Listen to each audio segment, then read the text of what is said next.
भक्तों ओम नमः शिवाय, श्री शिवाय नमस्तुभ्यम, जय श्री महाकाल। भक्तों, क्या आपके भी घर में कोई ऐसा व्यक्ति है जिसका विवाह नहीं हो रहा है? उसके विवाह के लिए आप लोग बहुत सारे उपाय करके देख लिए, बहुत सारे पंडितों के पास चले गए, बहुत सारे ज्योतिषियों के पास भी चले गए, लेकिन फिर भी आपके घर में उस व्यक्ति का विवाह नहीं हो रहा है। और भक्तों, क्या आपके घर में ये भी समस्या चल रही है? जिस घर में आप चाहते हैं कि आपकी बेटी की शादी हो और वो जो सामने वाला घर है, आपने उसमें रिश्ता तो भेज दिया, लेकिन जो सामने वाला घर है ना हाँ कर रहा है ना कर रहा है, बीच असमंजस में डाल रखा है। तो भक्तों चिंता मत करिए, आज की जो ये वीडियो होने वाली है ना, सिर्फ और सिर्फ आपके उस व्यक्ति के लिए वीडियो होने वाली है जिसका विवाह नहीं हो रहा है। और भक्तों, आपके जीवन में ये भी समस्या चल रही है, आपकी एज बहुत ज़्यादा हो गई है, 30 से 35 साल का लड़का हो गया है या लड़की हो गई है, और आपको यही डर सताया रहता है कि इसकी शादी होगी कि नहीं होगी। तो चिंता मत करिए, ये जो वीडियो है सिर्फ और सिर्फ आपके लिए ही होने वाली है। तो चलिए चलते हैं उपाय की तरफ। और जो भी भक्त आज हमारे चैनल में पहली बार आए हैं और मेरी आवाज़ पहली बार सुन रहे हैं, तो चैनल कर ले सब्सक्राइब और बेल नोटिफिकेशन को ऑन कर ले, जिससे गुरुदेव जी की आने वाली अपकमिंग वीडियोज़ आपको मिलती रहे। तो भक्तों, सबसे पहले उपाय की तरफ चलते हैं। तो इसमें गुरुदेव जी बोलते हैं कि आपको ये एक बेलपत की डंडी और एक काली मिर्च वाला उपाय करना है। किस दिन? जो भी अगला प्रदोष काल का दिन होगा। जी हाँ भक्तों, प्रदोष काल के दिन ये वाला उपाय करना है, पहला वाला। ठीक, अब इस उपाय को उनके माता पिता भी कर सकते हैं, उनके परिवार का कोई भी परिजन कर सकता है। बस करना कैसे कैसे आइए जानते हैं। तो इसमें गुरुदेव जी बोलते हैं कि आपको करना ये है, सबसे पहले तो आपको चाहिए एक बेलपत की डंडी, और एक बेलपत की डंडी लेंगे, वो ज़्यादा बड़ी डंडी ना ले, छोटी सी डंडी ले ले, ठीक, अपने हाथ के बराबर की, और मात्र एक काली मिर्च। अब एक काली मिर्च कहीं से टूटी फूटी खंडित ना हो। ठीक, अब इसके साथ चाहिए आपको तीसरी सामग्री, एक लोटा जल। पीतल के लोटे में आपको जल लेना है और जल आपको घर से भर के लेके जाना है। ठीक, अब प्रदोष काल के दिन आपको सीधा चले जाना है महादेव के मंदिर पे। अब जब आप महादेव के मंदिर में पहुंचेंगे तो सबसे पहले तो आपको महादेव की आराधना करनी है। 7 से 10 मिनट आराधना कर ले, अच्छे तरीके से उनके नाम का जाप कर ले, उनके मंत्रों का उच्चारण कर ले, उसके बाद ही आपको उपाय को शुरू करना है। अब इस उपाय में गुरुदेव जी बोलते हैं कि सबसे पहले तो आपको उत्तर दिशा की तरफ मुख करके शिवलिंग के सामने बैठ जाना है। क्या करना है? उत्तर दिशा की तरफ मुख करना है और शिवलिंग के सामने आपको बैठ जाना है। अब भक्तों, गुरुदेव जी बोलते हैं कि सबसे पहले जो आपको जो हिस्सा दिख रहा है शिवलिंग का, है ना, जहाँ पर आप बैठे हैं, जो सामने वाला हिस्सा शिवलिंग का दिख रहा है, उसके जस्ट अपोजिट वाले भाग में, मतलब पिछले वाले भाग में जो हिस्सा आपको नहीं दिख रहा है, उसके जस्ट पीछे वाले भाग में आपको एक बेलपत की डंडी और एक काली मिर्च रख देनी है। अब भक्तों, गुरुदेव जी बोलते हैं कि जब आप रख देंगे तब आपको खड़े होकर वो एक लोटा जल जो लेकर गए थे ना, पीतल के लोटे में जल, उसी लोटे में आपको पूरा का पूरा जल भर रहा है आपने। अब श्री शिवाय नमस्तुभ्यम का उच्चारण करते रहना है और पूरा का पूरा जल समर्पित कर देना है। अब जो जल अर्पित करने का तरीका होगा, उसमें ज़्यादातर भक्त गलती यही करते हैं कि एक समान धारा बनाते हुए नहीं अर्पित करते हैं, जल्दीबाजी में जल अर्पित कर देते हैं। ये नहीं करना है आपको। एक समान धारा जल, जैसे एक नदी होती है, न ज़्यादा तेज बहती है न ज़्यादा धीरे, एक समान धारा की तरह, वैसे ही आपको पूरा समान धारा बनाते हुए पूरा का पूरा जल श्री शिवाय नमस्तुभ्यम बोलते बोलते आपको जल समर्पित कर देना है। उसके बाद भक्तों, गुरुदेव जी बोलते हैं कि जो भी आपके घर के व्यक्ति का नाम है और गोत्र है जिसके लिए आप उपाय करने के लिए आए हैं, और अगर वो व्यक्ति उपाय को खुद ही कर रहा है, तो आपको नाम और गोत्र बोल देना है। जो भी समस्याएं हैं विवाह से रिलेटेड, सारी की सारी समस्याएं महादेव को बताते हुए पूरा का पूरा उपाय आपको कर लेना है। भक्तों, गुरुदेव जी कहते हैं कि जो भी भक्त मेरे बताए गए उपाय को इस तरीके से करता है, उसकी जो भी मनोकामना है भगवान भोले बाबा निश्चित रूप से पूरी करते ही करते हैं। तो भक्तों, ये था पहला उपाय। ठीक, अब भक्तों, जो दूसरा उपाय गुरुदेव जी ने बोला है कि ये वाला उपाय वही व्यक्ति करेगा जिसका विवाह नहीं हो रहा है। ठीक, चाहे लड़का हो या लड़की, उसी व्यक्ति को ये उपाय करना है। ठीक, अब इस उपाय में गुरुदेव जी ने बोला है कि इसमें आपको चाहिए 5 कनेर के फूल।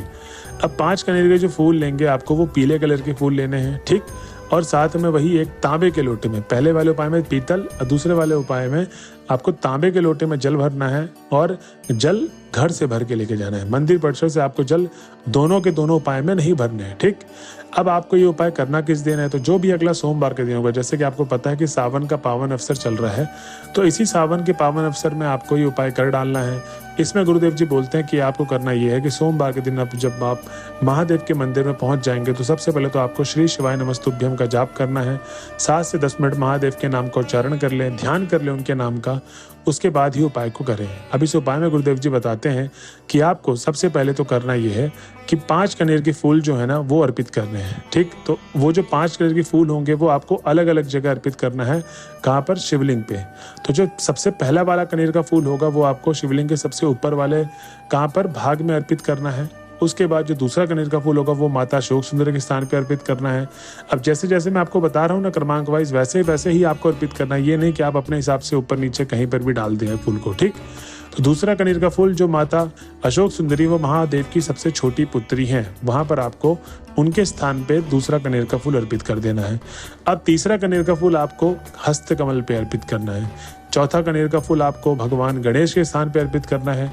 अब जिन भक्तों को नहीं पता भगवान गणेश का स्थान कहाँ पर है, तो वो दाहिने हाथ में विराजमान होते हैं, ठीक।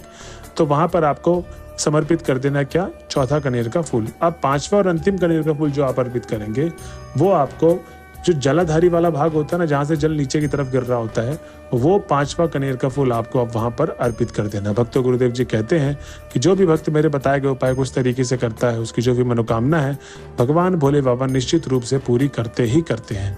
तो इस तरीके से आपको ये दूसरा वाला उपाय कर लेना है। लेकिन अब जब आप 5 कनेर के फूल अर्पित कर देंगे तो आपको करना क्या है, वो जो पूरा का पूरा 1 लोटा जल लेकर गए थे वो आपको शिवलिंग के सबसे ऊपर वाले भाग में जल समर्पित करना है। श्री शिवाय नमस्तुभ्यम बोलते बोलते। जल अर्पित करने का तरीका मैंने बताया है कैसे अर्पित करना है, एक समान धारा बनाते हुए, ठीक। अब ये मैंने जो 2 उपाय बताए हैं ये आपको कर लेने हैं। अब भक्तों गुरुदेव जी जो तीसरा उपाय बताते हैं, इस उपाय को ध्यान से सुनिए कैसे करना है। इस उपाय में गुरुदेव जी ने बताया है तीसरे वाले उपाय में कि आपको चाहिए एक खड़ी हल्दी। खड़ी हल्दी मतलब 100 से 150 ग्राम ले लें, उसको घर पे लाके पीस लें।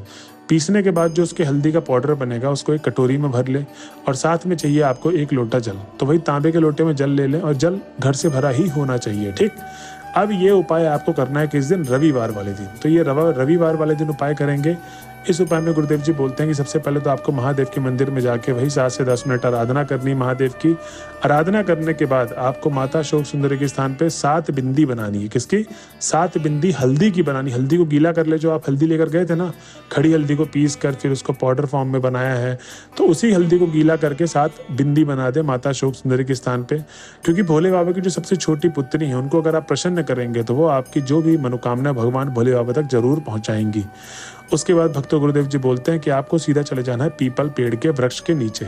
अभी इस उपाय में 2 भाग है। पहले उपाय में जो दूसरा वाला भाग है, तो पहले वाले भाग में तो सिर्फ और सिर्फ आपको माता अशोक सुंदरी के साथ 7 बिंदी बनानी है। दूसरे वाले उपाय में जो ये दूसरा वाला भाग है, ठीक, इसमें आपको सीधा चले जाना है पीपल के पेड़ के पास। इसमें गुरुदेव जी ये बोलते हैं कि आपको जाना है और अपने दोनों हाथों को हल्दी से लेप लेना। मतलब वो जो हल्दी लेकर गए थे, इसीलिए मैंने आपको बोला था 1 कटोरी हल्दी लेकर आ जाए, ज़्यादा से ज़्यादा हल्दी हो। अब चाहे लड़का हो या लड़की, उन दोनों के हाथ में अच्छी तरीके से हल्दी लगा ले, ठीक। और 5 बार छापा लगाना है आपको पीपल के पेड़ पे। तो पीपल के पेड़ में आपको 5 बार छापा लगाने के बाद खड़े हो जाएं और उत्तर दिशा की तरफ मुख करके पीपल के पेड़ के सामने ही पूरा का पूरा जल समर्पित कर देना है। भक्तों गुरुदेव जी बोलते हैं इस तरीके से करने से आपकी जो भी मनोकामना है, विवाह से रिलेटेड सारी की सारी मनोकामना महादेव निश्चित रूप से पूरी करते ही करते हैं। तो भक्तों ये थी आज की वीडियो। अगर आप वीडियो के लास्ट तक आ गए तो श्री शिवाय नमस्तुभ्यम लिखना ना भूलें। मिलते हैं अगले वीडियो में, जब तक के लिए बने रहे हमारे चैनल में। हर हर महादेव।